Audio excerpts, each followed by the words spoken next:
เ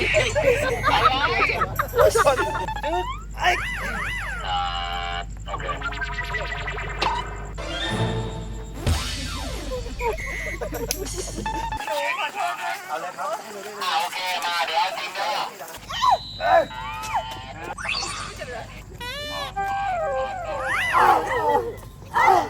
ไม่เจ็บเลยครับไม่เจ็บเลยไม่เจ็บนะแต่ดูอ่ะ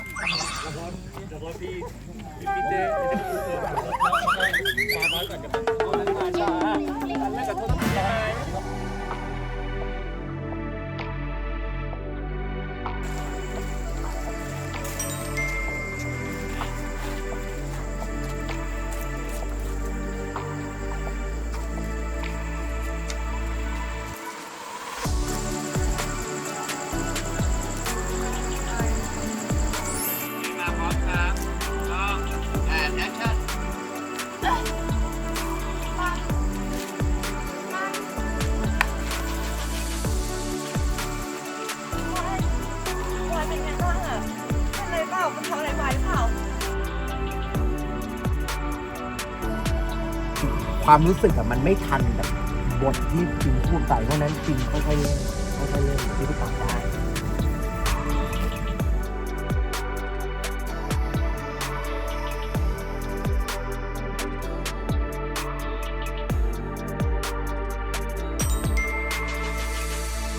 อยู่ในระยะใกล้รักเพราะเธอใกล้เกินกว่าที่จะห้ามใจไว้ไม่ให้หวั่นไหวที่ยังลังเลอยู่ไม่ใช่เพราะเธอผิดแต่มันผิดที่ฉันเองอยู่ในระยะใกล้รักเพราะใจฉันเคยเจ็บมันเพลินไปกลัวกันรำไหมแต่อาจเป็นเพราะเธอที่ทำให้รักที่เคยใกล้มันใกล้ขึ้นกว่าวันนั้นเพราะฉันรักเธอ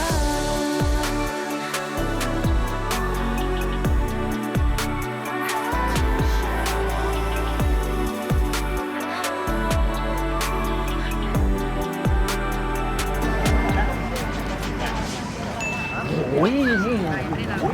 ทราบจริงๆเลยตายแล้วเลอะเลยเขายังไง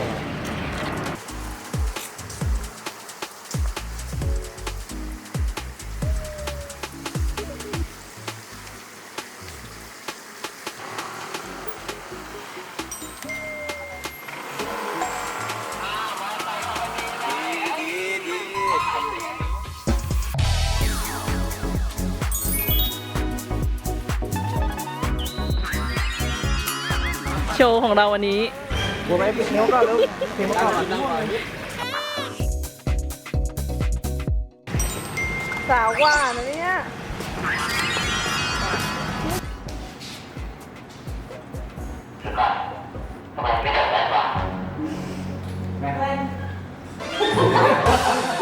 โอเคครับครับ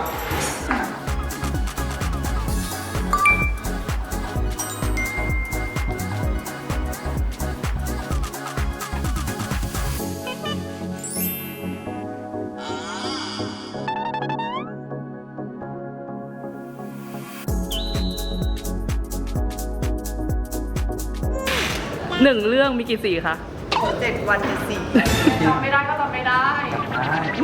คิวสุดท้ายวันนี้พี่แอฟยังเรียกนี่ว่าแจงยังเรียกนี่ว่าจริง แล้วเมื่อกี้พี่เติ้ล รูปไหนวะ งอมาจริงไป นี่เหมือนนี่ตรงนี้ใช่ตรงนี้เลย อาจจะหน้าเหมือนกัน ๆยังเห็นกล้อง วาง ใส่เธอ เด็ก5 8เกิดนะคะ จะไปที่ไหนครับที่ไหนวะ เห็นฟูดทรัคข้างล่างยัง เห็น ไปถ่ายมายัง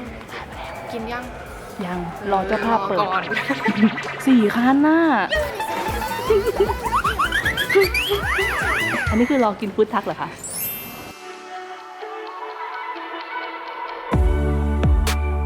เป็นไงบ้างคะวันนี้ซีนวันนี้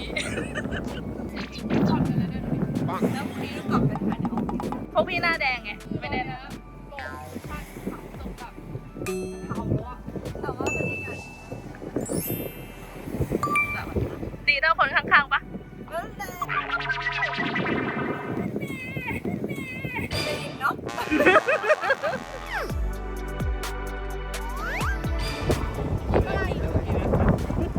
มันเหยินนะ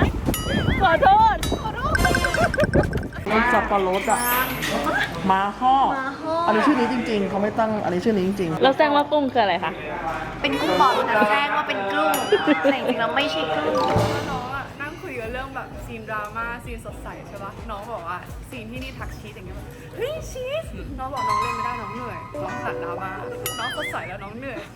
งงมาก มันเหนื่อยที่จะเล่น ไอ้เล่นสดใสไอ้เหนื่อยเลย รู้สึกสบายด้วยเพราะเหมือนมันได้ปล่อย เหนื่อย มาก เหนื่อย เหนื่อยมาก เหนื่อย ดิ่งดาวเลยปะระวังนะ ร้องไห้จังเลย โอเคถือว่าพี่เขามีปัญหาค่ะทุกคนสบายใจนะ เพราะอะไรอะไม่มี ตอนแรกกลัวดิ่งดาวไงเล่นดราม่าเยอะ กล่องนี้ก็จะเป็นอย่างนี้นะ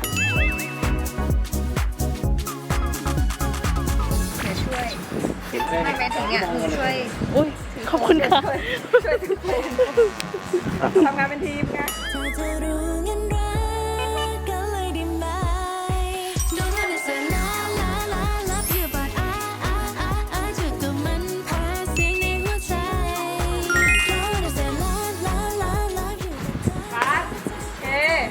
บ้าน หมดแล้ว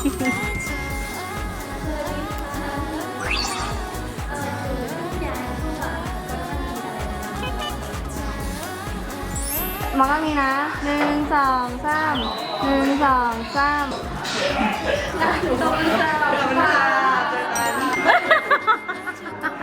ไข่ต้มไปเลยแก้ว จบ ทำไมไข่ออกมาไข่ออกมาแล้วนี่เธอมีอะไรแต่งหน้า แต่งหน้าเป็นไข่กันเลยได้ไหมเล่นเป็นไข่ ไม่อบไข่ทำไมไข่ออกมาไข่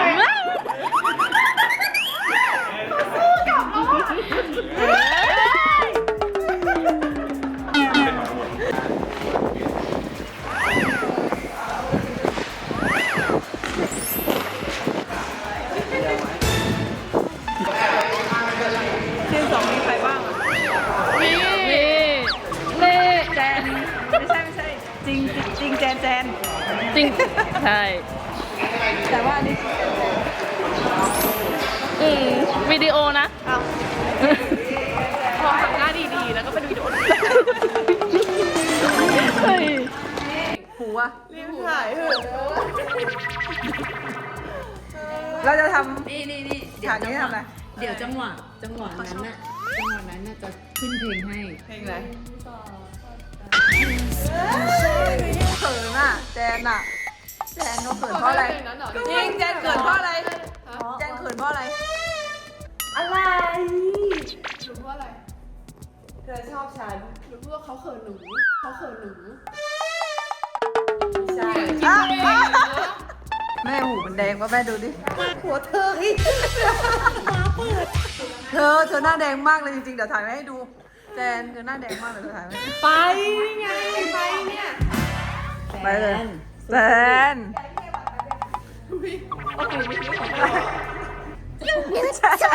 ดูว่าแจน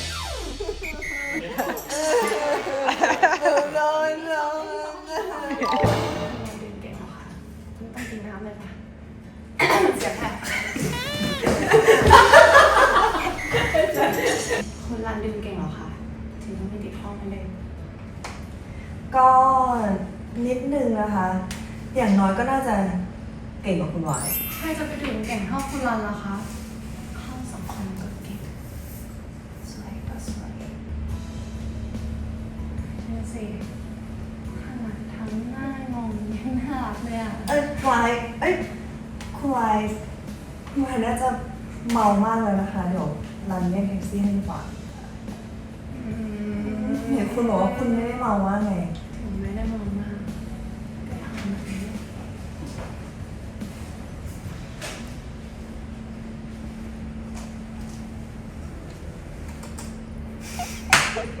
ครับโอเค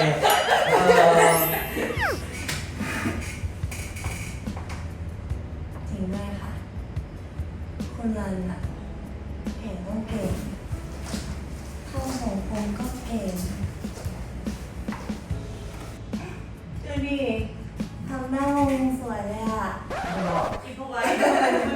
ฉันผิดเองที่ดันไปพยายาม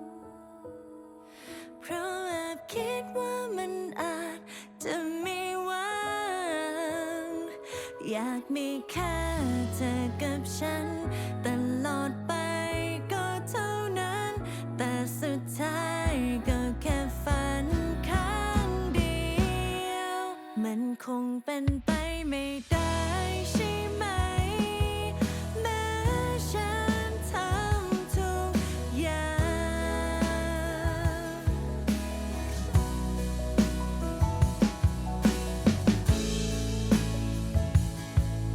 จริงๆพูดได้ว่าเป็นกองที่สนุกมากก็คือรักกองรันไม่ชอบวายมากคือเราได้เจอกันตลอดถึงแม้ว่าจะเป็นแบบถ่ายซีรีส์นะคิวแรกถึงคิวสุดท้ายรู้สึกว่าอยากมาทำงาน อยากมาเล่นอยากมาสนุกกับทุกคนรู้สึกว่ากองนี้เป็น energy ที่ดีเมื่อวานเหนื่อยวันนี้มาเหนื่อยไหมเหนื่อยนะแต่มันเหนื่อยแบบมีความสุขอยากทำงานอีกถ้าพรุ่งนี้นัดหนูก็มานะนัดหนูอีกไหม รู้สึกผูกพันดีกว่าแล้วก็อยากให้ทุกคนประสบความสำเร็จเราก็เชื่อว่าเรื่องรันไม่ชอบวายเนี่ยทุกคนจะต้องหลงรักในตัวละครรันแล้วก็วายเหมือนที่ปุกเองก็รู้สึกว่าสองคนนี้มีเคมีบางอย่างเป็นคู่โมเดลของตึกเจมของเราค่ะพี่ๆในทีมงานในกองทุกคนเขายินดีจะช่วยเราทุกคนอยากให้ผลงานทั้งหมดของเราออกมาดีรู้สึกว่าเขาใส่ใจค่ะทุกครั้งที่มากองนี้จะเป็นกองที่หนูแบบแฮปปี้ปล่อยใจมีความสุขที่สุดเหมือนมาเที่ยวมาเจอเพื่อนแล้วก็ทำงานไปด้วยอะไรอย่างเงี้ยค่ะแล้วก็กินไปด้วยมีอะไรอยากพูดถึงพันเดอร์เราไหมคิดสด ตั้งแต่พูโตที่เราได้มาเล่นด้วยกันหลังจากเรื่องนั้นก็ได้คุยกันมาเรื่อยๆก็เลยรู้สึกว่าฝากกันไปเรื่อยๆแล้วกันนะพี่แล้วก็อย่าผอมให้มันมากหนูลดตามไม่ทันแล้วหนูอ้วนคนเดียวเลย กับพี่แจนพี่จริงก็เป็นพี่ที่เราแบบรักแล้วก็สนิทกันอยู่แล้วนะคะก็รู้สึกว่าสองคนนี้จะเป็นเคมีที่จึ้งของ GMMTV เลยเพราะเป็นคู่แบบโมเดลอะ170อะคุณแม่ฝากพวกเราด้วยนะคะทั้ง4คนแล้วก็ทุกคนในเรื่องนี้ก็ทุกคนตั้งใจมากๆแล้วก็หวังว่าซีรีส์เรื่องนี้จะเป็นซีรีส์ที่ทำให้ทุกคนมีรอยยิ้มเหมือนที่พวกเราตั้งใจอยากจะมอบรอยยิ้มให้ทุกคนนะคะคิวแรกๆเนี่ยไม่ค่อยเข้าใจตัวละครคุณวายขนาดนั้นแต่พี่แจนเป็นคนเห็นพี่แจนเป็นคนพูดเองว่าไปเวิร์กช็อปเพิ่มไหมเวลาจริงๆเข้าแต่ละซีนอะอินเนอร์มันไม่คอนทินิวกันอย่างเช่นซีนนี้ถ่าย EP 2ต่อไปถ่าย EP 5เล่นอย่างเงี้ยซึ่งตอนนั้นยังไม่มีการจดว่าทำทรงเท่าไหร่ข้างในเท่าไหร่ก่อนจะเข้า EP นั้นสมมติซีนี้พรุ่งนี้จะเล่นซีนี้จะเขียนหมดเลยว่าก่อนหน้าที่จะเกิด EP เนี้ยรู้สึกอย่างไรก็คือทุก EP มันจะมีการเขียนอย่างนั้นหมดเลยพูดมาตลอดเลยว่าเรารู้ความตั้งใจของพี่แจนมากแล้วพี่แจนก็รู้ความตั้งใจของเรามากเราเคยผิดหวังเราเคยเจ็บมาเหมือนกันเราเคยเฟลมาเหมือนกันแล้วอันเนี้ยมันเป็นจุดเริ่มต้นใหม่ของเราอะทั้งคู่อะคือโคตรจะมีความสุขอะรู้สึกดีใจจนถึงกระทั่งตอนเนี้ยรู้สึกดีใจที่รู้สึกว่าแบบพาร์ทเนอร์เป็นพี่ตอนในพาร์ทที่เราเป็นเพื่อนกันบางทีหนูอาจจะไม่เคยสังเกตสิ่งเล็กๆอะไรตรงเนี้ยแล้วพอมันเป็นพาร์ทเนอร์กันหนูรู้สึกว่าแบบหนูสังเกตแล้วก็แคร์ความรู้สึกพี่มากกว่าเดิมเพราะฉะนั้นแบบไม่ว่าพี่จะทำอะไรมันแบบหนูรู้สึกหมดเลยอะแบบเวลาพี่นอยอะบางทีหนูก็นอยไปด้วยแบบไม่รู้ทำไมมันแบบมันแคร์แบบแคร์พี่เขาอะไรอย่างเงี้ยแล้วก็แบบดีใจที่ได้พี่แจเป็นพาร์ทเนอร์แบบหนูโคตรโชคดีเลยที่ได้พี่เป็นพาร์ทเนอร์เพราะว่าเราสองคนขยันกันมากๆเราสองคนเป็นคนที่ตั้งใจและขยันกันมากๆเราจะประสบความสำเร็จไปด้วยกันนะคะขอบคุณที่ทำให้มีแจนจริงๆในวันนี้ขอบคุณที่ช่วยทำเขาเรียกคอนเทนต์พวกหนูแบบมีแฟนคลับมีกระแสกันก่อนที่ซีรีส์จะออนอีกด้วยซ้ำดีใจมากขอบคุณมากๆครับก็เอาตั้งแต่รู้ว่าจะได้เล่นเรื่องนี้แล้วกันก็ตอนแรกดีใจมากมันความรู้สึกมันคือแบบรู้สึกว่าอุ๊ยถ้าเป็นเรากับจริงก็คงดีนะเราสองคนดูเข้ากันได้ดีพอมาเป็นจริงๆแล้วก็ Snap 25ทำอีกทุกอย่างมัน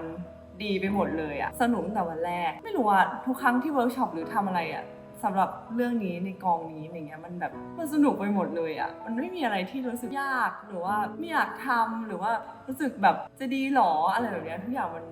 มันดีแบบบอกไม่ถูกอย่างเงี้ยสิ่งที่ได้จากการถ่ายเรื่องนี้อีกก็คือได้สนิทกับจริงมากขึ้นเพราะว่าแจจริงก็เป็นคนที่เหมือนกันในเรื่องของการทำงานอะไรเงี้ยก็คือเต็มที่พอเราได้เจอคนที่คล้ายๆกันอะพอมันเครียดอะเราให้กำลังใจกันตลอดเลยมันแบบนอกจากจะได้พาร์ทเนอร์ในแบบการทำงานเนาะมันเหมือนได้คนที่สนิทมากๆอีกคนหนึ่งอะก็ดีใจที่ได้มาอยู่ในโปรเจกต์นี้ละกันเพราะว่ามันได้อะไรแบบเยอะมากๆสำหรับโปรเจกต์นี้จนถึงวันนี้ก็แอบจะใจหายนิดนึงจริงๆก็กับทั้งแบบนักแสดงทุกคนทีมงานทุกคนด้วยนะคะถึงแม้ว่าปีนี้จะทำงานกับ Snap มาโอ้โหนั่นแบบ ปีก่อนๆแล้วอะแบบเราก็ทำต่อเนื่องมาอะไรเงี้ยมันก็อนาคตล่ะยังไม่มีแพลนเลยว่าแบบจะได้เจออีกไหมนะมันก็ผูกพันกับทุกคนอะไรเงี้ยไม่รู้จะพูดอะไรอะเพราะมันมีแต่ความสุขเลยอะได้ขอให้ได้เจอกันอีกนะคะ